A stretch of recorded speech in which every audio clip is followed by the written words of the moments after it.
ನಮಸ್ಕಾರ ಸ್ನೇಹಿತರೆ. ಕರ್ನಾಟಕದ ಮತದಾರರಿಗೆ ಇದು ಬಹಳ ಮುಖ್ಯವಾದ ಸುದ್ದಿ. ನಿಮ್ಮ ಹೆಸರು ಮತದಾರರ ಪಟ್ಟಿಯಲ್ಲಿ ಇದೆಯೇ ಎಂಬುದನ್ನು ಮನೆಯಲ್ಲೇ ಕುಳಿತು ನಿಮ್ಮ ಮೊಬೈಲ್ ಮೂಲಕವೇ ಸುಲಭವಾಗಿ ಪರಿಶೀಲಿಸಬಹುದು. ಹೌದು ಸ್ನೇಹಿತರೆ, ಮತದಾರರ ಪಟ್ಟಿಯಲ್ಲಿ ನಿಮ್ಮ ಹೆಸರಿದೆಯಾ? ಇದ್ದರೂ ನಿಮ್ಮ ಹೆಸರು ಮತ್ತು ವಿವರ ಸರಿಯಾಗಿದೆಯಾ?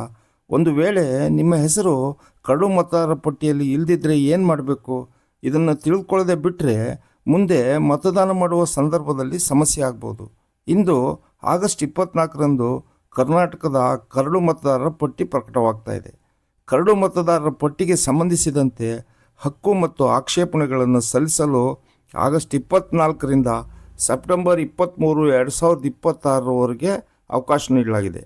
ಪಟ್ಟಿಯಲ್ಲಿ ಹೆಸರು ಸೇರ್ಪಡೆ, ತಿದ್ದುಪಡಿ, ಹೆಸರು ಅಥವಾ ವಿವರಗಳ ಕುರಿತು ಆಕ್ಷೇಪಣೆ ಸೇರಿದಂತೆ ಅಗತ್ಯ ಅರ್ಜಿಗಳನ್ನು ಸಲ್ಲಿಸಬಹುದಾಗಿದೆ. ಹಾಗಾದರೆ ನಿಮ್ಮ ಹೆಸರು ಪಟ್ಟಿಯಲ್ಲಿ ಇದೆಯೇ ಇಲ್ಲವೇ ಎಂಬುದನ್ನು ಮೊಬೈಲ್ನಲ್ಲೇ ಹೇಗೆ ಚೆಕ್ ಮಾಡ್ಬೋದು? ಮೊದಲಿಗೆ ನಿಮ್ಮ ಮೊಬೈಲ್ನಲ್ಲಿ ಗೂಗಲ್ ಪ್ಲೇಸ್ಟೋರ್ಗೆ ಹೋಗಿ ಅಲ್ಲಿ ECINET ಎಂಬ ಆ್ಯಪನ್ನು ಡೌನ್ಲೋಡ್ ಮಾಡಿಕೊಳ್ಳಿ. ಈ ಆ್ಯಪನ್ನು ಓಪನ್ ಮಾಡಿದ ತಕ್ಷಣ ಈ ರೀತಿ ಪೇಜ್ ಕಾಣಿಸುತ್ತೆ. ಇಲ್ಲಿ ನಿಮಗೆ ಬೇಕಾದರೆ ಕನ್ನಡ ಭಾಷೆಯನ್ನು ಆಯ್ಕೆ ಮಾಡ್ಕೊಳ್ಬೋದು. ನಂತರ search your name in voter list ಎಂಬ ಆಯ್ಕೆ ಮೇಲೆ ಕ್ಲಿಕ್ ಮಾಡಿ ಮುಂದೆ ನಿಮ್ಮ ವೋಟರ್ ID ಸಂಖ್ಯೆಯನ್ನು ನಮೂದಿಸಿ. ಸರ್ಚ್ ಮೇಲೆ ಕ್ಲಿಕ್ ಮಾಡಿ. ಸರ್ಚ್ ಮಾಡಿದ ತಕ್ಷಣ ಮತದಾರರ ಪಟ್ಟಿಯಲ್ಲಿ ನಿಮ್ಮ ಹೆಸರು ಇದ್ದರೆ ನಿಮ್ಮ ಸಂಪೂರ್ಣ ವಿವರಗಳು ಕಾಣಿಸ್ತವೆ.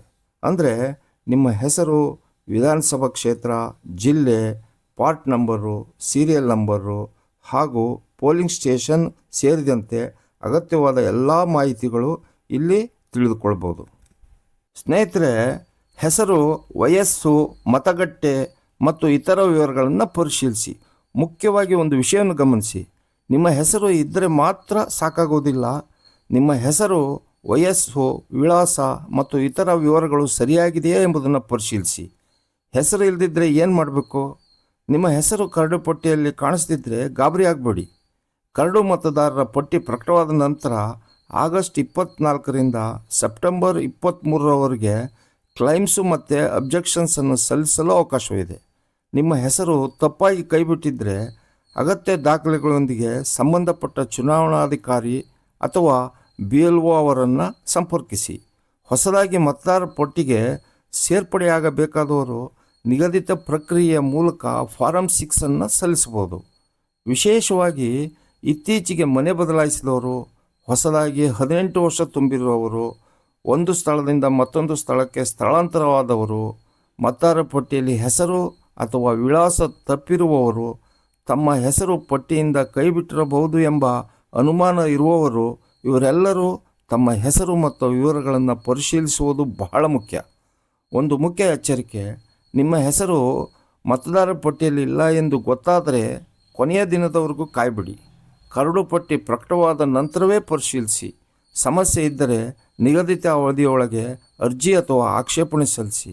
ಕರಡು ಪಟ್ಟಿಯ ನಂತರ ಅಂತಿಮ ಮತದಾರರ ಪಟ್ಟಿ ಅಕ್ಟೋಬರ್ 27, 2026ರಂದು ಪ್ರಕಟಿಸುವ ವೇಳಾಪಟ್ಟಿ ಇದೆ. ಹಾಗಾಗಿ ಸ್ನೇಹಿತರೆ, ನನ್ನ ಹೆಸರು ಮತದಾರರ ಪಟ್ಟಿಯಲ್ಲಿ ಇದೆಯೋ ಎಂಬ ಊಹೆ ಮಾಡಬೇಡಿ. ಹಿಂದೆ ಒಮ್ಮೆ ಚೆಕ್ ಮಾಡಿಕೊಳ್ಳಿ. ಈ ಮಾಹಿತಿ ನಿಮ್ಮ ಕುಟುಂಬದವರಿಗೂ ಮತ್ತು ನಿಮ್ಮ ಸ್ನೇಹಿತರಿಗೂ ಉಪಯೋಗ ಆಗಬಹುದು. ಈ ವಿಡಿಯೋವನ್ನು ಶೇರ್ ಮಾಡಿ. ಧನ್ಯವಾದಗಳು ಸ್ನೇಹಿತರೆ.